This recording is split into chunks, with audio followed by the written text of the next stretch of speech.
Hello friends, ഇന്ന് നമ്മൾ വന്നിട്ടുള്ളത് ഒരു നെയ്യപ്പത്തിൻ്റെ റെസിപ്പിയുമായിട്ടാണ്. അപ്പോൾ നെയ്യപ്പം ശരിയാവണില്ല എന്ന് പറഞ്ഞവരൊക്കെ ഈ രീതിയിലൊന്ന് ട്രൈ ചെയ്ത് നോക്കുക, എന്നിട്ട് ഫീഡ്ബാക്കൊക്കെ ഒന്ന് അറിയിക്കുക. അപ്പോൾ നമ്മൾ ആദ്യം തന്നെ അരി വെള്ളത്തിലിട്ട് കുതിർത്തി വെച്ചതാണിത്. ഇതൊരു മിക്സിയുടെ ജാറിലോട്ട് ഇട്ട് കൊടുക്കുക. ഇനി നമ്മൾ ശർക്കരപ്പാനി ഉണ്ടാക്കി വെച്ചതാണിത്. ആവശ്യത്തിനുള്ള ശർക്കരപ്പാനി നമ്മൾ ആദ്യം തന്നെ ചൂടാക്കി വെക്കണം. ഈ അരി വെള്ളത്തിലിട്ട് കുതിർത്ത് വെച്ചതുണ്ടാവുമല്ലോ, അതിൻ്റെ കൂടെ തന്നെ നമുക്ക് ഒഴിച്ചു കൊടുക്കും വേണം. നമ്മൾ പച്ച വെള്ളത്തിലല്ല അരച്ചെടുക്കുന്നത്.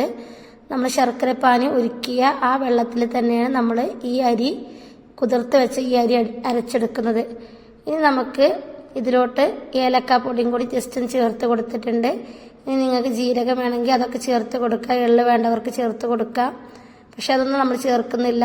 നമ്മൾ അരി കുതിർത്ത് വെച്ച അരിയിലോട്ട് ചൂടുള്ള ശർക്കരപ്പാനി ഒഴിച്ച് അതിലോട്ട് ഏലക്ക പൊടിച്ചതും കൂടി ഇട്ട് എന്നിട്ട് ജസ്റ്റ് ഒന്ന് മിക്സിയിൽ കറക്കിയെടുത്ത്, ജസ്റ്റ് അല്ല ഒന്ന് അരയുന്ന രൂപത്തിൽ നമ്മൾ മിക്സിയിലൊന്ന് കറക്കിയെടുത്ത് അതൊരു പാത്രത്തിലോട്ട് ഒഴിച്ച് വെച്ചതാണ്. ഇനി അടുത്തതായിട്ട് രണ്ടാമത്തെ ട്രിപ്പാണ് നമ്മൾ അരച്ചെടുക്കുന്നത്.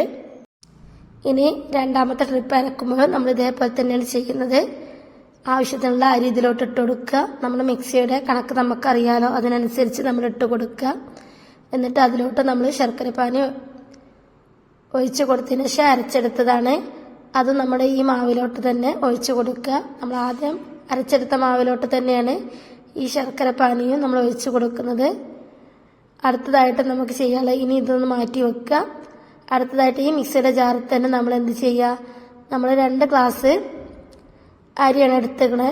അതിലോട്ട് നമ്മൾ 1 ഗ്ലാസ് മൈദ, 2 ഗ്ലാസ് അരിയിലോട്ട് നമ്മൾ 1 ഗ്ലാസ് മൈദയാണ് ചേർത്തിട്ടുള്ളത്. നമ്മൾ മൈദയിലോട്ട് നമ്മൾ ശർക്കരപ്പാനി ചേർക്കുമ്പോൾ എന്ത് ചെയ്യണം, നമ്മൾ അരിയിലോട്ട് ഒഴിച്ച പോലെ അത്ര തന്നെ ചൂട് പാടില്ല. ഇളം ചൂടുള്ള വെള്ളത്തിലാണ് നമ്മൾ മൈദയിലോട്ട് ഒഴിച്ച് കൊടുക്കേണ്ടത്. ഇതേപോലെ ഇളക്കി കൊടുക്കും വേണം, അല്ലെങ്കിൽ മിക്സിയുടെ ജാറിൻ്റെ അടിയിലൊക്കെ ഒന്ന് ഒട്ടിപ്പിടിക്കാനുള്ള ചാൻസ് ഉണ്ട്. അതുകൊണ്ട് ഇങ്ങനെ ഇതേപോലെ ജസ്റ്റ് ഇളക്കി കൊടുത്തിട്ട് ആവശ്യത്തിന് മാത്രമേ ഒഴിച്ച് കൊടുക്കാൻ പാടുള്ളൂ. ഇനി ഇതൊന്ന് ജസ്റ്റ് ഒന്ന് അരച്ചെടുക്കുകയാണ്. ആ അരച്ചെടുത്ത മാവ് നമ്മൾ ഇതിലോട്ട് തന്നെ ഒഴിച്ചു കൊടുക്കുക. നമ്മൾ ആദ്യം അരച്ച് വെച്ച അരിയുടെ മാവുണ്ടല്ലോ, അതിലോട്ട് തന്നെയാണ് നമ്മൾ ഒഴിച്ചു കൊടുക്കുന്നത്. ഇനി നമ്മൾ മിക്സിയുടെ ജാറ് ജസ്റ്റ് ഒന്ന് ചുഴറ്റിയിട്ട് നമ്മൾ ഇതിലോട്ട് തന്നെ ഒഴിച്ച് കൊടുക്കണം എന്നുണ്ടെങ്കിൽ ആ വെള്ളം ഇതിലോട്ട് ഒഴിച്ചു കൊടുക്കുക. ഇനി വെള്ളം തോന്നുന്നുണ്ടെന്നുണ്ടെങ്കിൽ നിങ്ങൾ ഒഴിച്ചു കൊടുക്കരുത്, അപ്പോൾ വെള്ളം കയറാനുള്ള ചാൻസ് ഉണ്ട്. അപ്പോൾ നമ്മൾ നെയ്യപ്പം റെഡി ആവില്ല.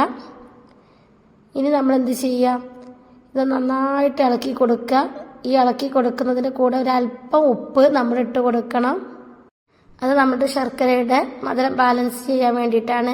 ശർക്കരയിൽ ഒരു അല്പം ഉപ്പൊക്കെ ഉണ്ടാവും, പക്ഷെ എന്നാലും നമ്മളൊരു ജസ്റ്റ് ഒരു അല്പം ഉപ്പിട്ട് കൊടുക്കുക. എന്നിട്ട് നന്നായിട്ടൊന്ന് ഇളക്കി വെക്കുക.